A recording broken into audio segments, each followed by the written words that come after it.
Allez, avec Jean Anturville. Jean, ce soir, c'était la première levée, on va dire, à balles réelles pour ce groupe qui est complètement en reconstruction.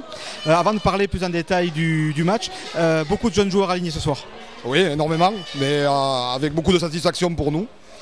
On avait fait de la refus d'effectifs la priorité et de courir tous ensemble, donc de donner le temps du jeu à tout le monde. Donc c'est vrai qu'on a fait des fois des compositions d'équipe un peu décousues, ce qui a fait qu'à un moment on a un peu souffert en faisant jouer des joueurs pas trop à leur poste. Mais sur l'état d'esprit, je trouve qu'on a été excellent. Je leur ai dit que j'avais qu'une chose que je regrettais, c'est la défaite, parce que je déteste perdre.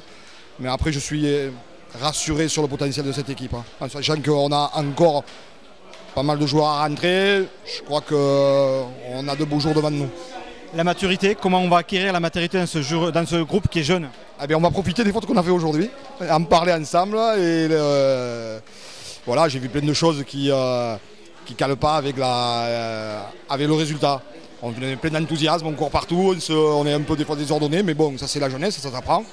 On va maintenant essayer de leur inculquer justement, de se concentrer un peu plus sur la victoire, sur des choses importantes, pour qu'ils gagnent en efficacité, parce qu'ils tentent beaucoup de choses et on n'est pas très efficace. Regardez notre première mi-temps, on a marqué tous les points du match. On a marqué nos essais et on a marqué les leurs. On a perdu 2 ballons, on a été puni 2 fois. Et après on prend des essais à 0 passe parce que leur pack à un moment est un peu plus puissant que le nôtre. Et on a fait des erreurs pour essayer à nos 22. Non, je suis franchement, et puis après on a su revenir en jouant notre rugby.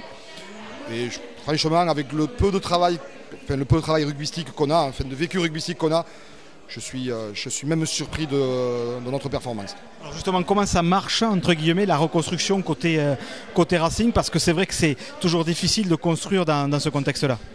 Oui, difficile et motivant et passionnant. Voilà, on a un groupe avec des jeunes, des anciens, des recrues.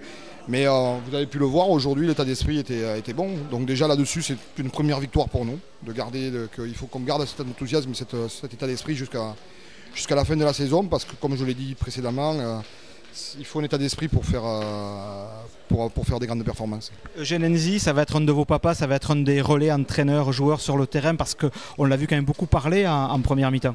Oui, il était capitaine en première mi-temps. C'est le garçon qui a le plus d'expérience avec Bastien Marut et Lucas Beccaris. Il a une expérience de Pro D2, de Top 14. C'est un garçon qui aime communiquer, qui passe bien avec toutes les générations. Et donc on s'appuie aussi sur son expérience. Je le connais bien, je l'avais fait venir à Nevers. Donc la relation est plus facile. Mais moi ce que je veux, c'est qu'il y ait 15 leaders sur le terrain. Pour terminer, je veux pas de suiveurs. Pour terminer, la suite du programme pour les jours à venir pour le Racing? Les jours à venir, on a beaucoup de travail, vous l'avez vu aujourd'hui, parce qu'on a perdu. Et donc on va retravailler dès lundi. On a une grosse semaine chargée. On fait 2 matchs à Millau le week-end prochain, à 18h contre Bédaride et à 20h contre la Western Province. Donc là, j'espère qu'on aura grandi un peu rugbystiquement et qu'on verra de bonnes choses. Et là, par contre, on va donner beaucoup plus de temps de jeu aux joueurs. Voilà, c'est le but. Merci beaucoup et bon retour. Merci à vous.